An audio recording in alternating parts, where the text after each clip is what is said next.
Hi everyone, welcome back to A Dollar at a Time. It's Kaori here, so happy you're joining us for, I think, what might be one of the trickiest topics yet, those habits that keep people feeling stuck financially. Eric, I've got to say, there's no shortage of ways to trip ourselves up with money. Absolutely, Kaori. Today's focus really hits home. Sometimes it feels like we're trying so hard to look wealthy, we forget about actually building wealth. All those high brands, right? The whole big-name handbag, designer shoes situation. Tokyo's Ginza district, LA's Rodeo Drive, everywhere you look, really. Everywhere you fummy to yabai. Oh, yeah. You know, it's funny. Sometimes showing off those labels, it doesn't always mean confidence. In Japan, we have a saying, the nail that sticks out gets hammered down. But when it comes to fashion and brands, I feel like the opposite is true.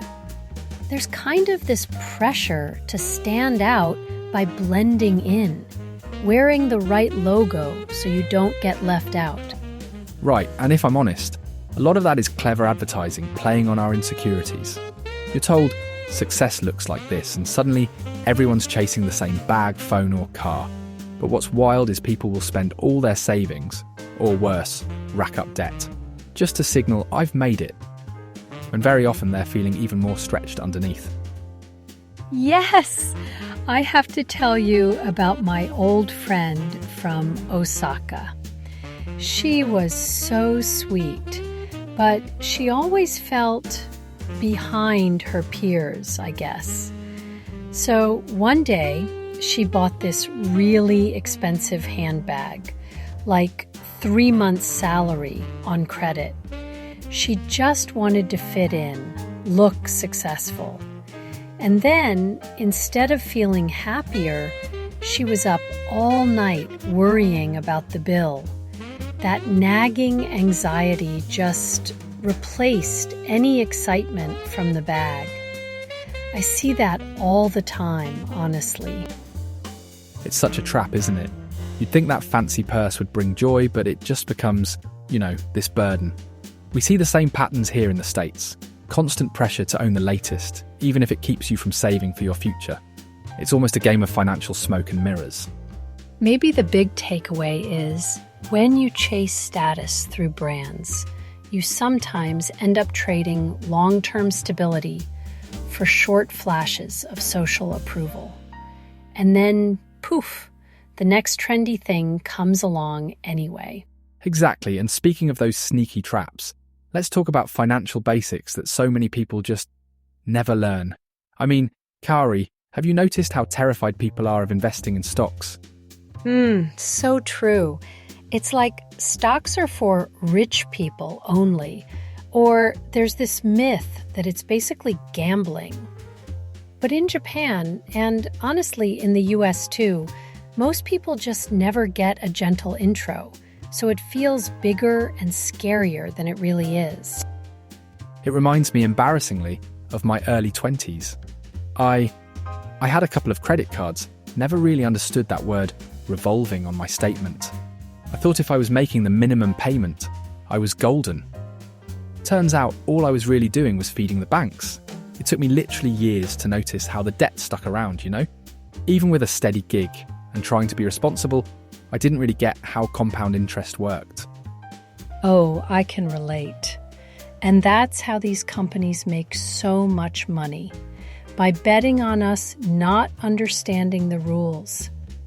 When you skip learning about rates or don't realize that late payments turn one bag into 3 bags worth of interest, it keeps you working for them, not yourself.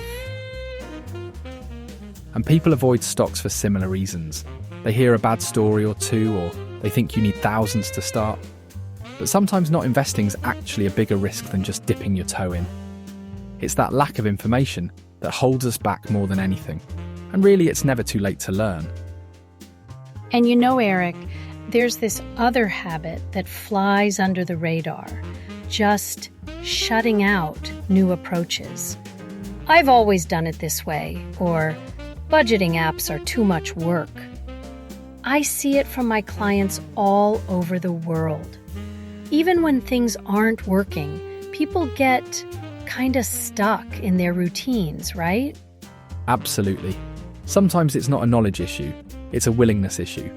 Pride or maybe fear. Like, if I admit I need to try something new, am I admitting I messed up before? And that comfort zone, even if it's uncomfortable financially, can feel safer than the unknown. Exactly. I recently came across this small Tokyo neighborhood. One group embraced Kakeibo together, started journaling their expenses and goals.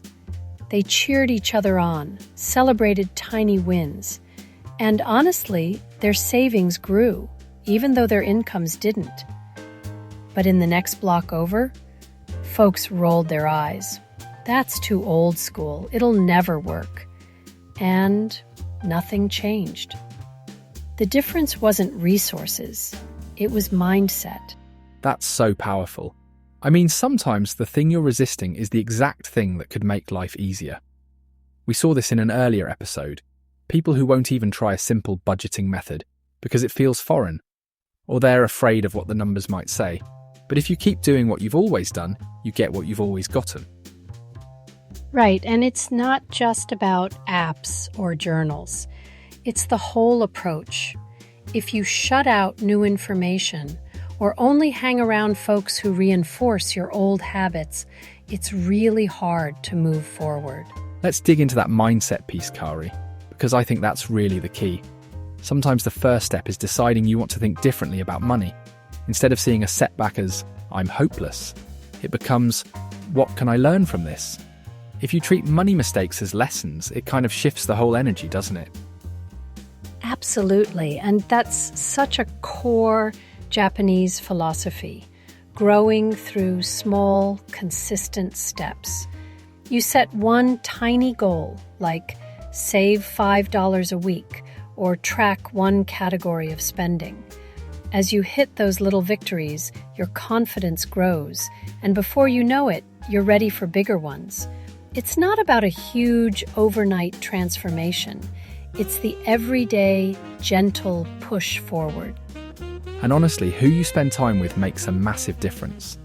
If your friends only ever talk about what they just bought, that gets contagious. But if you share tips, support each other's savings goals, suddenly you're getting new perspectives. And maybe a shot of motivation too. I think building that kind of community, whether it's people you know or just podcasts and books you tune into, really shapes how you approach money. Couldn't agree more. We touched on that idea back in our episode on mindful financial circles. When you find people who cheer growth, not just spending, it's so much easier to keep moving forward. So, how do you actually turn these ideas into something real? For me, it starts with rituals, like having a regular money check-in. It could be monthly or even every couple of weeks. You just sit down, look at what came in and what went out, and ask, does this line up with what I want for myself? Sometimes it stings, sometimes it feels good, but that awareness is everything. And approaching every purchase with that split-second pause. Is this in line with my goals or just a reflex? That was a life changer for me. Just giving myself permission to stop and check before the card comes out. Sort of like asking, do I want this? Or do I want what comes after this? Peace of mind, maybe retirement, whatever it is. And keep learning. The world of money is huge, but there's always one new thing, whether it's a book, an article, a podcast. Pick one thing to learn this month. It could be about investing, budgeting, even decluttering your finances like we talked about 2 episodes ago. Little by little, the knowledge sticks, and it builds up your confidence. Exactly. So, for everyone listening, remember, building financial health isn't an all-or-nothing sprint. It's a series of mindful check-ins, tiny positive habits, and a willingness to keep learning. If you stumble, just pick up where you left off. We're all figuring it out, $1 at a time. Eric, I love how you put that. Thanks, everyone, for listening and sharing this space with us today.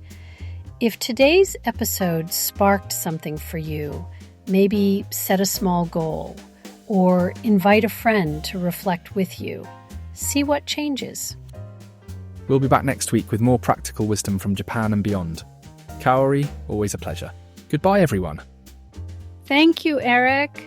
Take care, everyone. And until next time, keep choosing intention with every dollar. Bye-bye.